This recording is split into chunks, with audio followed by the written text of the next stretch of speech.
Há cada vez menos bebês no mundo.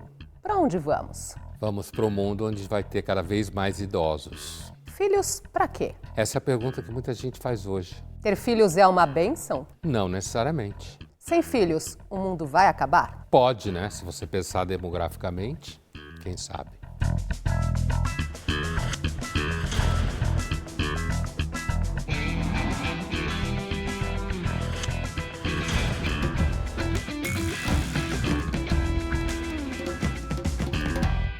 Olá! Ter ou não ter filhos? O que envolve essa escolha mudou ao longo da história. Os motivos para tomar a decisão já não são os mesmos. A começar pela própria escolha, não é, Pondé? Poder escolher já é um avanço. A ideia de escolha no mundo é uma ideia bem recente. Escolha nesse sentido, inclusive nesse assunto, porque imagina que durante muito tempo a gente não tinha muito o que fazer, né? Eu digo a gente, nossos ancestrais não tinham muito o que fazer, né? E quando você não tem muito o que fazer, você faz sexo, né? Tava ali, essa era a grande diversão da vida. E tinha mais uma coisa, né? Assim, não se conhecia métodos anticoncepcionais, é óbvio, principalmente quando você está falando de pré-história, né? E um elemento essencial que mudou muito com a modernização. Filhos eram um investimento, no sentido de que os filhos traziam retorno, trabalhavam na agricultura, faziam parte do bando, se envolviam com caça, entende? Hoje, os filhos são investimentos no sentido contrário. Os pais têm que investir muito tempo, muito dinheiro e fazem projetos. Então, os filhos deixaram de ser, vou fazer uma frase clichê, mas que tem tudo a ver, os filhos deixaram de ser bônus para ser ônus. Isso não tem nada com dizer, eu não amo crianças, né? Então, de repente, São se a coisas gente por aí diferentes, fala, não o Linhas está falando que crianças não são legais. Então, quer dizer, eles eram vistos, de certa forma, como sobrevivência, tanto no campo quanto nas fábricas, eram vistos como força de trabalho? Sim, porque a única força de trabalho que existia era animal, no sentido de vaca, boi, cavalo, o que for, e seres humanos, né? Por isso, inclusive, a escravidão era tudo quanto é lugar, né? Porque era a força muscular que estava em jogo, fosse animal, fosse ser humano. E além desse fato de que os filhos eram vistos, então, como gente para trabalhar na agricultura e depois para trabalhar em fábrica, né? Trazer mais renda, o que acontece hoje também, hein? Em outro tipo de situação, mas famílias que têm muitos filhos, e se os filhos trabalham, eles somam, né? Somam na renda da família. E também tinha esse fato, que às vezes a gente não leva muito em jogo, que tinha muito menos lazer. Lazer, sexo era uma das coisas que mais se fazia quando você não estava envolvido com outras coisas. Hoje se faz muita coisa, logo se faz menos sexo. Pondé, tem o Salmo 127 da Bíblia, que tem um trecho que diz o seguinte: os filhos são herança do Senhor, uma recompensa que Ele dá. Então, os cristãos entendem filhos como uma bênção? Assim, né? Assim, na realidade, pelo menos do lado de cá, quando a gente fala de cristão, judeu e muçulmano, nos três casos é uma bênção, né? Compreendido como os filhos vêm do Senhor, é Deus que dá, inclusive se você falar com alguém muito religioso, seja qual for dos três monoteísmos, né, em questão, você pode escutar frases como assim, não, a gente vai ter tantos filhos quanto Deus mandar, no sentido de enviar, né, não de ordem, mas enviar os filhos. Nós fizemos essa mesma pergunta nas ruas. Ter filhos é uma bênção? Eu acredito que filhos é sim uma bênção, porque eu acho que os filhos eles vêm ao mundo para nos evoluir como ser humanos. Eu acho que os filhos eles fazem com que a gente aprenda muito e eu acho que os filhos também dão sentido às nossas vidas, né? Mesmo com todas as adversidades do mundo, ter filhos é uma bênção. Não sei como seria a minha vida sem eles. Ter filhos não só é uma bênção, como para mim é uma dádiva do nosso grandioso Criador, né? Principalmente pessoas como eu, que tem 20 anos, eu acho que nós não temos uma visão longa para ter filhos hoje em dia, porque é muito caro conciliar ter filhos, casa, o estilo de vida hoje em dia. Eu acho que não rola. Eu acho que a gente precisa pensar na quantidade de criança que está vindo no mundo, principalmente as que são provenientes de locais ou grupos, né, muito vulneráveis. Porque ter filhos é uma jornada bem grande. Então, se você encontra um parceiro que te ajude, eu acho que sim, é uma bênção. Ter filhos é uma grande bênção, é uma dádiva de Deus, porque filho é a herança que o Senhor deu para nós, né? E assim, é esperança. Quando se há filho, há esperança no mundo. Não se pode nem colocar a escolha de ter filhos num patamar superior ou inferior a outras escolhas como carreira ou como educação, né? Tem tudo a ver com o tipo de vida que você deseja levar e como esse projeto se encaixa em outros aspectos da sua vida, em outras escolhas da sua vida. Muito interessante a amostragem, né? Porque, primeiro, uma coisa que salta aos olhos é que aqueles entrevistados mais jovens são aqueles que ofereceram mais a ideia de que ter filhos é uma questão de escolha, de projeto, como cabe na vida. Teve uma menina que chegou a dizer que, principalmente em populações mais vulneráveis, né? E eu lembro, isso comecinho dos anos 80, quando eu ainda achava que ia ser médico na faculdade de medicina, eu lembro que os professores, isso no início dos anos 80, tá? 80, 81, 82, por aí. Uníssono, os professores falavam da importância do que na época se chamava planejamento familiar, né? E que principalmente nas populações mais vulneráveis, que é justamente quem tem mais filho. Inclusive porque tem menos à disposição, menos objetos de consumo, né? Ou inclusive viagem, sair, essas coisas que normalmente desviam do sexo imediatamente. Então, os entrevistados, as pessoas com mais idade, inclusive algumas religiosas, revisitaram o que a gente estava falando, né? Que ter filho é uma bênção. A primeira, inclusive, falou uma coisa interessante, que os filhos nos ajudavam a evoluir, né? A frase não ficou muito clara. No primeiro momento, eu achei que ela estava falando que as próximas gerações faziam o mundo evoluir, o que é uma ilusão histórica. Não há nem como provar, nem que sim, nem que não, né? Não tem como parâmetro para isso, falar que a humanidade está evoluindo a cada geração. Às vezes a gente vê certas coisas que acha bem o contrário, né? É confundir geração de smartphone com criança, sabe? E, agora, num outro entendimento possível da frase, quer dizer, filhos ajuda você a evoluir no sentido de você passa por situações, né? Quando você tem filhos, você, inclusive, se você é um pai ou uma mãe minimamente razoável, suficientemente bom, significa que você vai aprender que tem alguém no mundo pelo qual você é responsável. Isso é um enorme aprendizado, independente do que vai acontecer depois. E o que muda, né, nessa decisão quando os filhos deixam de ser força de trabalho e passam a ser investimento? Tem uma filósofa americana que ela costuma, Neiman, o nome dela, Susan Neiman, ela costuma dizer que quando se tinha muitos filhos e muitos deles morriam, isso até ontem, né? Até hoje em certas áreas do mundo, mas e que, portanto, ela estava pensando basicamente na Europa, né? Onde a modernização aconteceu, em primeiro lugar. E aí, quando a mortalidade infantil começou a cair e os filhos começaram a sobreviver, antes metade morria, né? Quando a outra metade que morria começa a sobreviver, os pais se perguntam, e aí, o que a gente vai fazer agora? Né? No sentido de que os filhos começam a sobreviver porque diminui a mortalidade, e isso associado ao processo moderno em que cada vez mais, para você conseguir ter um espaço de trabalho, a noção de carreira, como um dos entrevistados falou, é uma escolha como escolha de carreira. A ideia, inclusive, quando surge a educação, então você tem que formar essa criança e esse adolescente.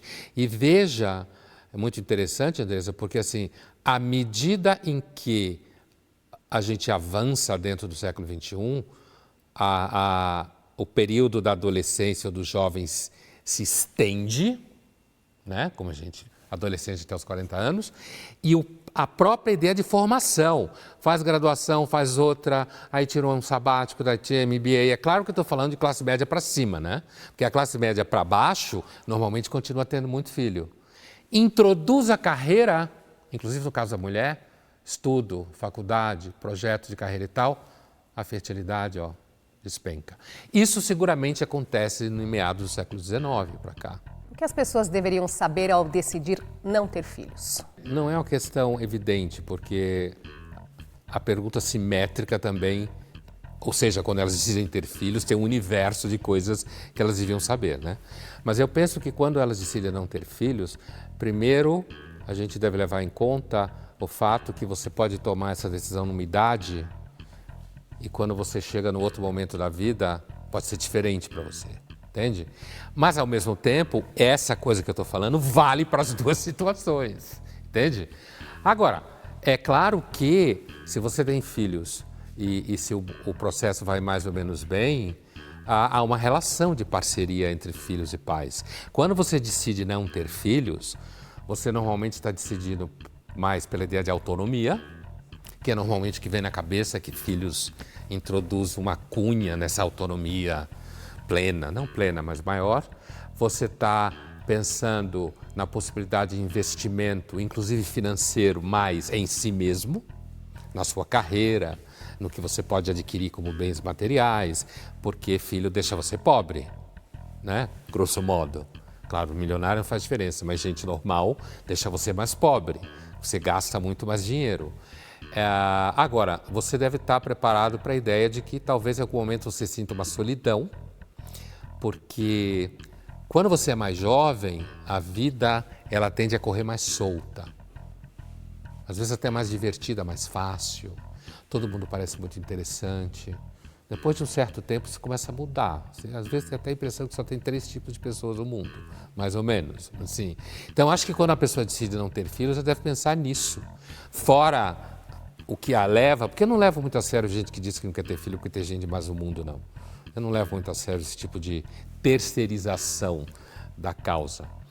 Mas ela deve levar em conta que talvez, quando ela estiver mais velha, ela possa sentir uma certa solidão, né? Que muitas vezes acomete, por exemplo, filhos únicos. E daqui a pouco, como a modernidade impacta na decisão de ter ou não filhos. A gente volta já.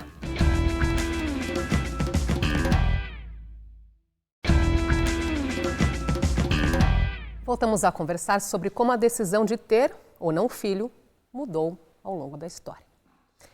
A inserção da mulher no mercado de trabalho, o surgimento da pílula anticoncepcional nos anos 60, tudo isso impactou na decisão de ter ou não filhos? Total, né? Claro que você tem desdobramentos disso que também, digamos assim, não se refere somente à carreira profissional da mulher, mas a pílula, como grande exemplo de método anticoncepcional, inclusive, eu já escutei gente que falava que a pílula tinha libertado a mulher da sua fisiologia dos ovários, no sentido de que a pílula libertava a mulher do sexo reprodutivo por definição a priori, né? Porque, na realidade, o ônus fisiológico da gravidez é toda mulher, né? Toda fêmea, toda mulher.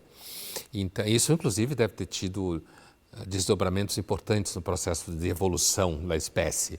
Homens e mulheres passaram por pressões distintas nesse território, por mais que queiram dizer que não, é negacionismo científico dizer que não. E aí, quando surge a pílula, depois a carreira profissional, você abre o espaço, porque aí a questão fica assim, então agora ter filhos não é o único destino de uma filha ou de uma mulher, né? Não, ela vai estudar e ela não tem só emprego, ela pode ter carreira. São duas coisas diferentes. Agora, pensando nesse planejamento, a mulher olhando para a sua carreira, tem empresa aí que está pagando para a mulher congelar óvulos. Ela está sendo benevolente com a mulher ou com o próprio negócio? Acho muito difícil que uma empresa faça qualquer coisa que ela não esteja sendo benevolente, como você falou, com os próprios objetivos dela, da empresa, né? É que hoje se mente muito, então às vezes a gente fica meio confuso com essas coisas, mas eu entendo que a ideia de você pagar para alguém que trabalha para você numa grande empresa para congelar óvulos, isso tudo custa, né? Tem tecnologia e tem custo nesse negócio. Você pagar para as mulheres fazerem isso que trabalham na tua empresa, primeiro implica, por um lado, a importância da força de trabalho da mulher. O que eu vou dizer pode até parecer uma ironia, mas, de certa forma, é resultado da própria valorização da mulher como força de trabalho. E como não só força de trabalho, digamos assim, na parte mais baixa da pirâmide profissional, como na parte mais alta da pirâmide profissional. Então, as mulheres são importantes para a minha empresa, para o mercado, então, como quando elas engravidam dá pau, certo? Ali, então, vamos estimular e pagar para que elas congelem óvulos, porque assim elas vão ficar mais tempo podendo desenvolver o potencial e a capacidade delas. Agora, do ponto de vista de muitas mulheres jovens, elas podem ver isso como uma oportunidade mesmo, né, de adiar a decisão. Porque a gente fala muito de escolha, escolha, escolha, mas um dos grandes baratos da vida hoje em dia é adiar as escolhas, adiar as decisões, né? E aí, se alguém está pagando para você congelar óvulos, no seu universo imaginário, está empurrando essa decisão fundamental para a mulher, né, para frente. Agora, muita coisa mudou, avançou na questão de ter a liberdade de escolher entre ter, não ter filhos, por exemplo, mas uma coisa não muda, que é a responsabilidade sobre a mulher. É sempre mais sobre ela. Basta ver quantas vezes a gente falou aqui a palavra mulher na decisão de ter filhos. É, né? claro. Isso não muda. Inclusive, porque, como eu estava dizendo antes, quer dizer, o vínculo biológico entre sexo, fecundação, gravidez e parto é inteiramente da mulher. Então, quando eu dizia que tem gente que nega isso é inegável.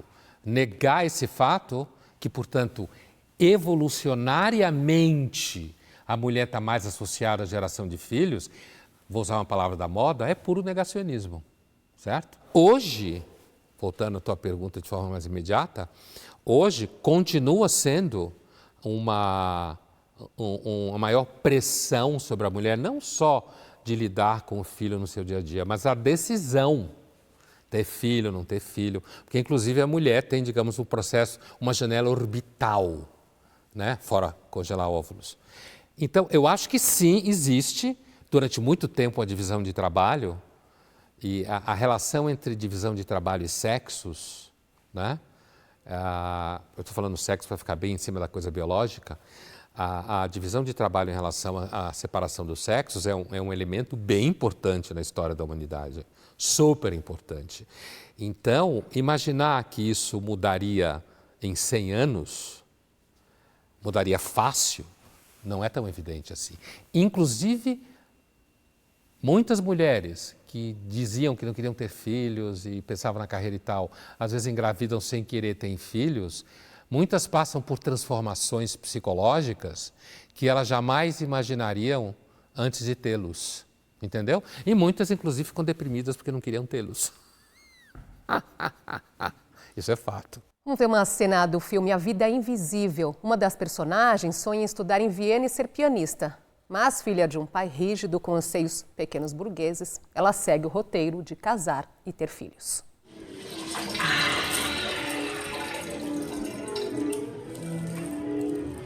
Já viu um homem nu na vida?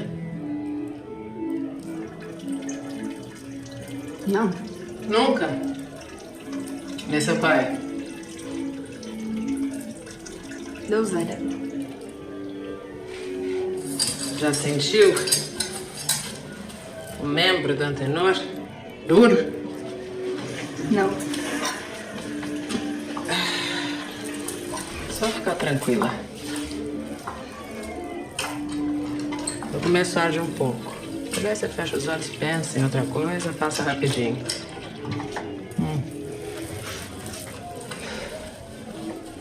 Com sorte você engravida. Dá um neto pro seu Feliciano que quer tanto. Não. Eu não quero engravidar agora. Eu vou prestar a escola de Viena. Como é que é? Escola de Viena? Conservatório de Música de Viena, na Áustria. Bom, então, quando chegar perto, você tem que pedir pra Antenor tirar. Ou então faz por trás.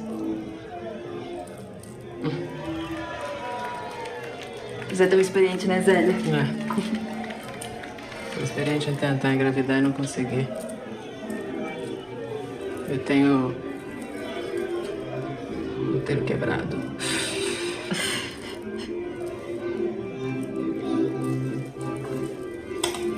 De lá aqui.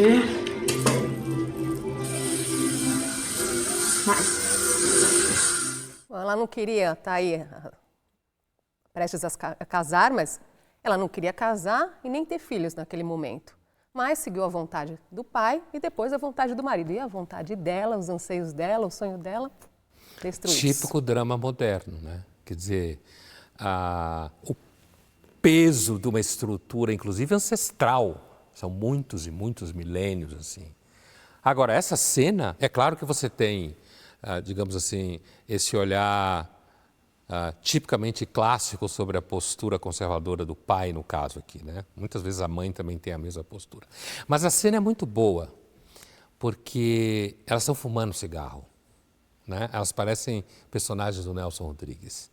E mulheres fumando cigarro nessa época já era um indício de modernidade no comportamento, tá? O tempo inteiro o cigarro está na cara da câmera, assim. Né? Elas falando e fumando cigarro. Ao mesmo tempo, o tipo de diálogo que elas estão tendo, a mulher mais velha, que introduz uma nota de sofrimento e não conseguir engravidar, isso mostra a grandiosidade da cena. Ela não é chapada num discurso ideológico, né? Porque a mulher que está dando conselho a ela, dizendo que parece que ela está dando um conselho quase mecânico de como funciona a coisa, ela fala, eu tenho muita experiência, inclusive de tentar engravidar e não conseguir, eu tenho o útero quebrado. E ela fala, se você tiver sorte... Você engravida de cara, né? Então ali tem uma nota de sofrimento na personagem mais experiente. Mas o que eu ia dizer é que esse tipo de conversa, inclusive, sempre foi muito comum. Em algumas culturas, inclusive, você tinha a mulher que era tipo profissional disso, entre aspas, né? Que era a mulher mais experiente, que dava conselhos para a mulher, então, virgem, que estava casando, de como proceder. Essa cena é uma cena ancestral. Esse tipo de conversa da mulher experiente com a mulher jovem. Entendeu? Olha, é assim, pode doer, faz assim, não quer engravidar, vai por trás, não sei o quê. Quer dizer, ali a conversa está correndo solta entre as duas. Né? Há uma intimidade ali de uma mulher para outra. Então, e no centro a menina fala, não, eu não quero engravidar porque eu quero ir para Viena. Aí a outra faz assim, hã? Né? E como ela responde? Ela responde de forma técnica. Então, você fala, acho que é Antenor o nome dele, não sei. Né? Você fala para o Antenor, então, ir por trás, ou parar, ou alguma coisa, ou seja, métodos ancestrais de evitar a gravidez no ato sexual. Né? A cena é homérica, muito boa. A sociedade ainda entende ter filhos como uma obrigação? Olha, Andresa, eu acho que dependendo do corte social, sim. Imagino que quando você sobe mais o extrato social, a ideia de escolha liberal, que é dessa escolha que a gente fala o tempo inteiro, inclusive nas discussões de aborto e tal, quando você sobe mais o extrato social, você tem mais espaço para a escolha liberal, que dá na escolha de não ter filhos, por exemplo. Quanto mais você desce no extrato social, diminui o escopo da escolha liberal. Porque o exercício da escolha liberal normalmente demanda uma certa condição material. Quando você desce muito, e aí, independente da condição material, se você tiver, por exemplo, grupos religiosos ativos, né? Como a gente chama, adesão religiosa, estrita ou menos estrita, sim, eu acredito que se a gente fosse falar assim em termos da sociedade como um todo, ainda na sua maior parte permanece uma pressão no sentido de ter filhos, sim. Ainda que esse número possa ser diminuído, você possa introduzir um planejamento ali, mas em algum momento se espera que vai ter filhos. No próximo bloco, os argumentos de quem decide não ter filhos. Até já.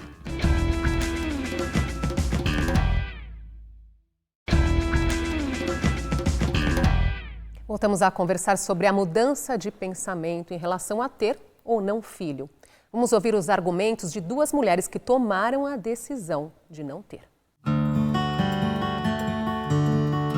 Sempre soube, acho que eu desde criança assim nunca levei jeito para maternidade, nada, nunca me vi sendo mãe, para ser sincera. Nunca sonhei em ter filhos desde criança. Acho que quando normalmente as crianças brincam que vão casar, vão ter filhos, eu nunca quis. Acho que nem casar e nem ter filhos. Acho que foi no meu último ano da faculdade. Uma amiga muito próxima de mim, a gente tinha idade meio próxima assim também. Ela engravidou e acho que foi o primeiro contato que eu tive assim, de fato, com a maternidade real. Então, desde o processo de parto, amamentação, os primeiros meses e anos da filha dela.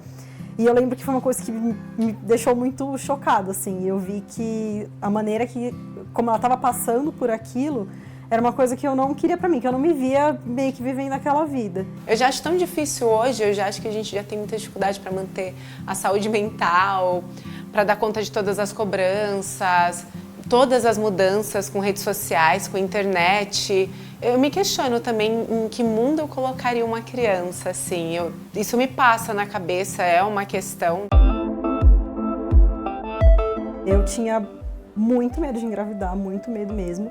Eu já cheguei a tomar anticoncepcional, tomei durante muito tempo, mas eu queria uma opção que não fosse hormonal, porque começou a me fazer mal e tudo mais. Eu optei também pelo DIU, mas o meu corpo não se adaptou, e aí eu falei, já que eu não quero mesmo, vou começar atrás da laqueadura, e aí eu fiz. Para mim é extremamente importante eu poder decidir de última hora se eu quero ou não fazer alguma coisa, onde eu quero estar ou com o que eu quero gastar o meu dinheiro, né? Muda tudo. Eu sei que a gente tem uma ideia um pouco romântica sobre ter filhos ou sobre o inatismo disso, né? Nossa, como isso floresce na mulher, como se fosse algo, né, inato mesmo, e eu não acredito nisso. Mas, e pode até parecer, né? Acho que quando a gente fala assim, as pessoas acham até um pouco egoísta dessa questão da liberdade, mas eu não me importo muito, não. De verdade é o que eu sinto. Nunca sonhei, nunca quis. A questão da liberdade, de escolha, do poder de ir e vir, de fazer as coisas que eu quiser. E um filho muda isso, principalmente para a mulher. Né? Eu sempre brinquei que a mulher, se ela quiser ter filho, tem que ser uma escolha só dela. Porque a sociedade foi construída para que isso seja uma responsabilidade só da mulher. É um negócio muito complicado e uma outra coisa assim que sempre me deu um parafusinho na cabeça, pensar muito, tipo, como o mundo tá hoje, como que eu vou colocar uma criança no mundo do jeito que tá hoje, tipo, com violência, com guerra, com tudo que tá acontecendo, sabe? Ser responsável por isso. Então, eu não acho que seja um mau negócio, mas quem quer ter tem que ter, mas eu não quero.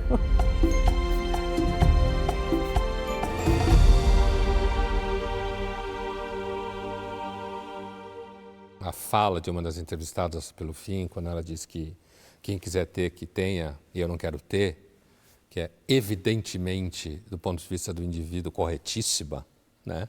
E é evidentemente escolha liberal de novo, né? Assim, olha, você quer ter? Tenha, mas eu não quero ter. Por que eu sou obrigado a ter? Claro que não é, né? É claro que existe sim uma pressão histórica, pré-histórica, para que se gere filhos. Então, acho que isso não está nem em discussão. Eu entendo quando uma delas diz que acha que ela é egoísta e tal. Normalmente as pessoas pensam isso mesmo, né? É quase se fosse uma espécie de consciência ou inconsciente coletivo da espécie ser egoísta e tal. Ainda mais uma mulher não quer gerar filhos. É claro que essa ideia de que toda mulher tem um desejo inato de ter filhos, é evidente que isso não é sustentado, né? Agora, que muitas mulheres têm desejo de ter filho, tem. Isso não significa que todas têm, né? Agora, tem um elemento nessa discussão toda que não tem a ver com a escolha liberal, que é um elemento a se preocupar, que são os desdobramentos sociais históricos dessa decisão em escala. Do que a gente está falando? A gente está falando como a ampliação do comportamento liberal, baseado na escolha individual, que é o comportamento liberal, a ampliação desse comportamento transformou as sociedades modernas, para o bem e para o mal, no sentido de... Nem todo mundo tem isso claro quando está falando de si mesmo. Agora, muitas vezes as pessoas citam o custo financeiro de ter filhos. Então, custa cada vez mais, as pessoas têm que trabalhar cada vez mais para dar conta das necessidades dos filhos e passam menos tempo com os filhos, porque têm que trabalhar mais. Aí, nesse contexto, elas se perguntam, filhos para quê? Então, o mundo que nós estamos construindo tem levado as pessoas a decidir não ter filhos? Mas com certeza. Quer dizer assim, é por isso que, apesar de que há no centro uma escolha liberal, como a gente viu nas duas meninas, você tem um contexto histórico social aqui que você citou, especificamente em relação a é mais caro, você tem custo de escola, se você quiser elevar seu filho para uma condição de escola que você ache melhor, mais futuro profissional, inclusive de atendimento de saúde e tal, né? Você tem que trabalhar mais, por isso fica menos, como você disse, com a criança. Então, esses são elementos sociais que transcendem a escolha liberal. Mas esses elementos da conjuntura moderna de sociedade, sim, tornam os filhos um mau negócio. Tornam. Quando você joga isso para trás, seja para a história ou para a pré-história, que normalmente se esquece, a gente tem mais tempo de pré-história do que história, espécie. Quando você joga isso para trás, a ideia de escolha liberal ou de independência não existia. Inclusive porque se fosse sozinho, estava lascado. Não tinha coisa pior do que uma mulher grávida dando à luz sozinha na pré-história. Ela ia provavelmente morrer, os dois. A dependência do bando, do grupo, é gigantesco. Aliás, uma das apostas do capitalismo contemporâneo é que você dependerá cada vez menos do núcleo familiar e cada vez mais das empresas que oferecem serviços. E esses argumentos mais, assim, digamos, macro, não é? Então, é muito consumo, o planeta não suporta mais, veja a crise climática, também tem peso esse pensamento? A ideia de que tem gente demais no mundo, não há dúvida que é um problema. Gente demais depende de mais geração de comida, que é a grande falha das pessoas que acham que pode sustentar a humanidade com sua horta natural na varanda, né? Se dependesse de horta natural na varanda para sustentar 8 bilhões de pessoas. Então, eu acho que a gente pode sim pensar que tem gente demais no mundo e que, portanto, de repente, você botar mais uma criança no mundo, ou várias pessoas botando criança no mundo, você ainda aumentaria mais o número dessas crianças. Apesar de que quem normalmente faz esse raciocínio e normalmente toma essa decisão é normalmente as pessoas com uma condição melhor. Deixa eu trazer aqui alguns números para ilustrar nossa conversa.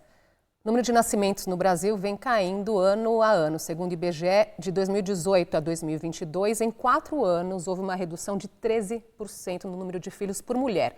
E de 2010 a 2022, o número de bebês nascidos de mães entre 40 e 49 anos cresceu 65,8%. Então, menos filhos por mulher e mais mulheres adiando a gravidez. Que mundo é esse, Pondé? Moderno, né? Aquilo que a gente estava falando antes, inclusive as empresas entrando nesse processo, é claro que a gravidez tardia, do ponto de vista médico, ela insere maiores riscos do que uma gravidez aos 30 anos ou aos 25. A humanidade evoluiu no sentido darwinista, não no sentido de avanço, né? A humanidade evoluiu com meninos e meninas gerando filhos com 14 anos, 15 anos, 16 anos, 17 anos.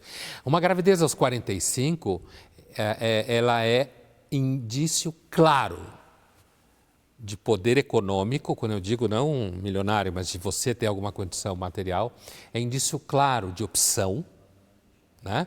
Indício claro que você está fazendo alguma coisa que você acha melhor do que ter filho naquela idade, né? Então, você adia a decisão.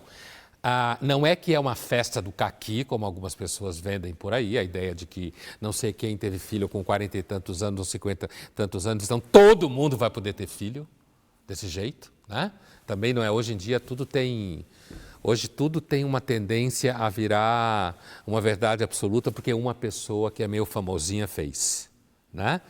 Mas, sem dúvida nenhuma, esse aumento da taxa de mulheres que têm filho após os 40 anos significa avanço médico, avanço nas tecnologias de reprodução, melhores condições materiais e de que muitas mulheres estão fazendo coisas que elas julgam mais importantes do que ter filho antes dos 40 anos. Tem uma frase que está em uma das maiores obras da nossa literatura. Não tive filhos, não transmiti a nenhuma criatura o legado da nossa miséria. Memórias Póstumas de Brás Cubas, de Machado de Assis. É um pensamento pessimista? É claro que o Brás Cubas é um pessimista. Esse pessimismo vai sendo construído ao longo da vida dele, né? O cinismo, o niilismo. Agora, essa frase, ela independente dela ser completamente orgânica com relação à história do personagem do Brás Cubas, ela é grandiosa, porque acusar alguém de pessimismo em relação ao mundo, se essa pessoa tem filhos e ela os teve porque quis, se você escolheu ter filhos, podendo não tê-los, é uma prova cabal de que em algum nível você não é um pessimista. Se a gente não tiver mais filhos, o capitalismo pode acabar? Pensando na relação entre geração de filhos e capitalismo, o capitalismo já está olhando para isso, né? Ali onde você tem comportamento de consumo ligado à baixa natalidade. Ele já está olhando para isso. Porque uma das coisas que caracteriza o mercado e que o faz tão irritante, né, é que às vezes você tem a impressão que ele entende mais de você do que você entende de si mesma, sabe? Então, assim, se a humanidade, já está ocorrendo nas regiões onde há mais modernização, mais planejamento social, sociedades mais organizadas, pessoas com um pouco mais de escolha. Quando isso tudo desaparece, é um monte de filho, né? Mas onde há esses elementos, já há um olhar, olha, as pessoas estão vivendo mais, tem famílias mais atomizadas, né?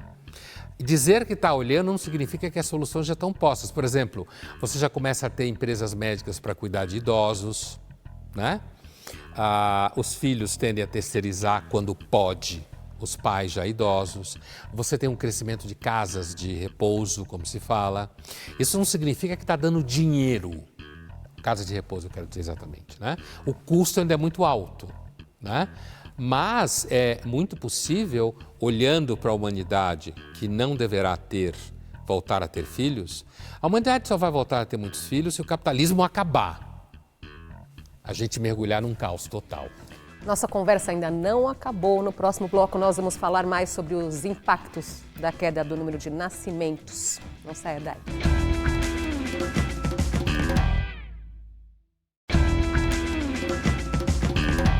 Voltamos a conversar sobre a decisão de ter ou não filhos e como isso tem mudado ao longo do tempo.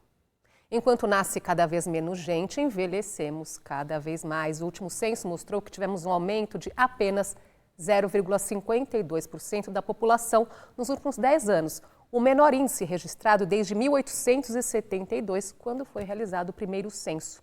A expectativa de vida no Brasil chegou a 75,5 anos e aí vem a preocupação. Sem jovens, não temos mão de obra e não se paga a aposentadoria dos idosos e essa conta não fecha, Pondé. A conta não fecha mesmo. Assim, esse é um dos exemplos, Andresa, de como a modernização cria problemas que ela não consegue resolver. Porque uma das utopias modernas é de que tudo é passível de ser resolvido se a gente pensar direito. Calcular direito, planejar direito. Essa questão da fertilidade, como você disse, não tem jovem, não tem quem pague a conta. E tem uma pergunta aqui que chegou pelas nossas redes sociais que tem exatamente a ver com isso. É do Wagner Rodrigues. Ele pergunta: quem perde mais com a baixa natalidade, a família ou o INSS? Acho que os dois perdem. Agora, na conta, a gente pode falar que talvez no sentido estatístico da manutenção das contas sociais, sem dúvida nenhuma, o INSS perde mais, porque ele lida com uma amostragem gigantesca da população inteira. Mas a dinâmica familiar, com a diminuição de filhos, e com isso não se trata de falar que ter filhos é sempre lindo, nada é lindo e maravilhoso o tempo inteiro. Mas há sim um convívio familiar que pode ser um convívio bastante razoável entre pais, avós, filhos e tal, e netos e tal. E isso sempre foi uma marca da experiência humana, porque essa era a vida, entende? Era gerar filhos, cuidar deles, trabalhar, eles trabalharem com você. E a ideia de que você tinha neto era a ideia de que algo de você permanecia mais para frente. Para participar do Linhas Cruzadas, envie seu comentário nas redes sociais da TV Cultura usando a hashtag Linhas Cruzadas. Esse fenômeno que nós estamos falando aqui, menos filhos, é mundial. Um estudo publicado na revista The Lancet mostra que até o ano de 2100, apenas 6 entre 204 países terão níveis sustentáveis de nascimentos para repor a população. São eles Samoa, Somália, Tonga, Nigéria, Chad e Tajiquistão. Países que buscam intensificar a força de trabalho. Trazendo aqui para o Brasil, por aqui a taxa atual de fecundidade é de 1,62 filho por mulher. Era de quase 6 filhos em 1950. E as projeções são de mais queda, 1,57 em 2050. A taxa considerada aceitável, pensando na reposição populacional, é de 2,1 filhos por mulher ao longo da vida. Vai ser um baita desafio dos governos, não é? Diante dessa nova realidade, Pondé? Vai. E assim, Andresa, ainda bem que o tema virou moda. Eu espero que não passe que nem as modas passam, porque essa discussão ela já existe há muito tempo. Eu, inclusive, topei com ela quando, há 15, 16 anos atrás, por conta da cadeira de Filosofia da Religião na PUC, eu estava comparando fertilidade feminina de mulher de adesão estrita religiosa com fertilidade feminina de mulher secular, ou seja, não religiosa, né? E a diferença, já se sabe essa diferença específica, e não só essa diferença, há muito tempo os demógrafos sabem. E, no entanto, não se dava bola para isso, não se dava bola mínima. E não, até agora o Estado, começou a pagar dinheiro, não adianta nem dar dinheiro, né? Porque a alta fertilidade tem 2 elementos relacionados a dinheiro, a você ficar pagando para ter filho. Um é uma estrutura conservadora, o que não implica uma estrutura cruel, que nem a gente viu do filme. A estrutura conservadora não implica em crueldade, implica simplesmente numa estrutura onde você tem mulheres que estão envolvidas com maternidade culturalmente, mais do que em outras sociedades, muitas vezes por fatores religiosos, e homens que estão mais diretamente envolvidos com prover a vida material dessa família. Tem esse elemento, e tem o outro elemento que é ou a alta adesão religiosa, bem alta, não basta acreditar em Deus, tem que ser uma adesão bem significativa, ou poucos meios de sobrevivência, que geram mais filhos entre populações vulneráveis. Isso daí, quer dizer, essa característica, os estados nunca deram bola para a queda de natalidade. Durante muito tempo, inclusive, estavam preocupados em planejar uma queda nas populações vulneráveis. Só o que ninguém viu é que isso estava vindo na velocidade da luz das populações não vulneráveis. E vai baixando na pirâmide à medida que as pessoas vão melhorando de condição de vida. A primeira coisa que a mulher tira da frente é filho. Nós vamos ouvir agora o depoimento do professor Fábio Bettioli Contel. Ele é geólogo especialista em população. A diminuição na natalidade é um fenômeno universal. É um fenômeno que ocorre em todos os países do mundo com diferentes temporalidades. Essa diminuição já ocorreu desde o final do século XIX nos países centrais e ela ocorre em países como o Brasil a partir de meados do século passado. Por que se dá essa diminuição? Ela se dá fundamentalmente em função da urbanização das populações. Na verdade, a urbanização interfere não só na natalidade, mas interfere também na mortalidade das populações. Por que isso ocorre? A urbanização permite que as populações, em primeiro lugar, tenham acesso a serviços e equipamentos médico-hospitalares, em que áreas rurais elas não têm. Então, as taxas de mortalidade diminuem. As populações urbanizadas têm mais acesso, ainda que de forma diferencial também, a um meio urbano em que há equipamentos de coleta de esgoto, tratamento de esgoto, coleta de lixo, água encanada. Isso também diminui as taxas de mortalidade. Por outro lado, essa urbanização permite que as populações tenham acesso a técnicas contraceptivas, mais ou menos organizadas pelo Estado ou mais intuitivamente guiadas pelas próprias famílias. Elas têm mais acesso à educação, então o próprio conhecimento do corpo, tanto do homem quanto da mulher, é otimizado quando você tem acesso à educação no meio urbanizado. As populações, quando se urbanizam, elas aumentam também o que se chama o desejo de consumo, sobretudo nessa sociedade de consumo que a gente vive. Então, elas racionalizam mais a sua vida como um todo e racionalizam também o seu comportamento reprodutivo. Existe uma teoria que se chama a teoria do custo dos filhos. Ter ou não filhos faz parte agora, na população urbanizada, de um cálculo mais racional. Isso ajuda a explicar por que a natalidade diminui e tem relação direta com o fenômeno da urbanização.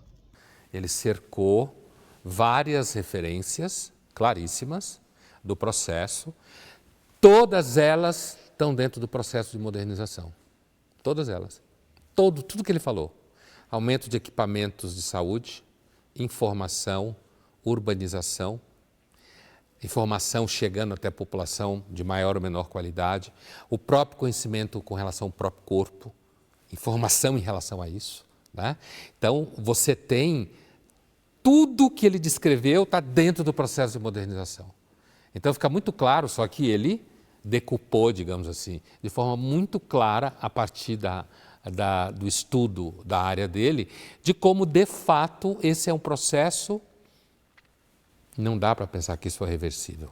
Agora, será que olhando para esse processo, com as suas liberdades individuais, com o avanço, as pessoas vão se comover com isso, pensando no bem maior, na economia, na sobrevivência das próximas gerações e repensar essa decisão? Não ter creio, filhos? Não creio, de forma nenhuma. E aí, voltando também a um elemento evolucionário, que nesse assunto é bem importante, a humanidade moralmente não evoluiu pensando em termos de humanidade, entendeu? A nossa moral evoluiu no ambiente de bando, não do conjunto abstrato da humanidade. Inclusive, é muito comum gente que ama a humanidade e detesta seu semelhante, que é muito mais real do que a humanidade. Então, eu acho que a maior parte das pessoas não estão nem aí para a queda da natalidade, não tem nenhuma noção do que isso significa em 100 anos. É mais ou menos como dizer assim, olha, aconteceu uma tempestade de areia em Marte. Filhos, melhor não tê-los, mas se não os temos, como sabê-los? Já perguntou Vinícius de Moraes, não é, Pondé?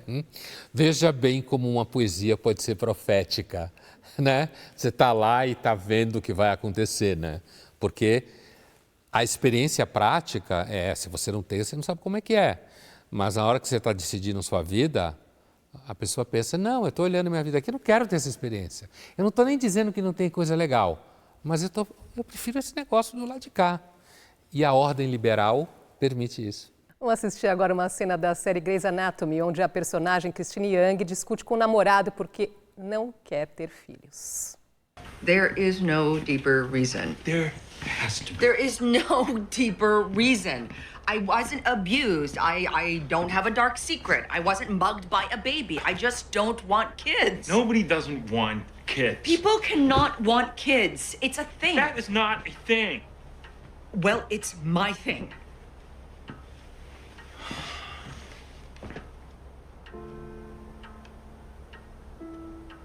You're gonna change your mind. You're gonna change your mind in 3 years or 5. You're gonna change your mind about having a baby. And then it's gonna be too late, and you're gonna regret it. And I will know and understand that I made a choice. I choose medicine. I choose me. I choose that over the remote possibility that I might one day regret not having a child. And by the way, it's all right to never want kids. Some people don't ever want kids. I want to know why. Why? É o tipo da conversa de casal que você olha e diz assim, isso vai dar ruim, isso vai dar ruim. É claro que pode acontecer dela mudar de ideia, né? Ele não parece estar aberto a mudar de ideia, porque ele parece estar falando de um ponto de vista da experiência ancestral aqui, né? O normal é ter filho. Por que você não quer ter filho? Né? E ela diz, não tem nenhum motivo profundo, ela fala. Eu simplesmente não quero. Né? Eu acredito piamente que tem pessoas que não querem. Não acho que, como ela diz, você tem que ter um trauma para não querer ter filhos. Né? Acho que tem, não acho que é a maioria da humanidade, pelo menos até agora, mas é claramente possível. Agora, sem dúvida nenhuma, ela diz assim, né? Ela fala que ela escolheu a medicina. Olha aí. Escolhi a mim. Escolhi a mim, escolhi a medicina. Então, nesse momento, a personagem cresce, inclusive dentro da tela, e ela é a Madame Modernidade, certo? Encarnada, as mulheres normalmente são marcadores de modernidade, no modo como se veste, no alcance, no horizonte do que elas podem fazer na vida, na independência que elas demonstram andando na rua, na circulação dos lugares por onde elas andam de forma segura. Né? Então, a frase e a cena mostra isso. Naquela hora, ele está falando de ponto de vista ancestral e ela está dizendo, não, eu sou a modernidade, eu escolho a mim. A gente fica por aqui, obrigada pela sua companhia e até a semana que vem.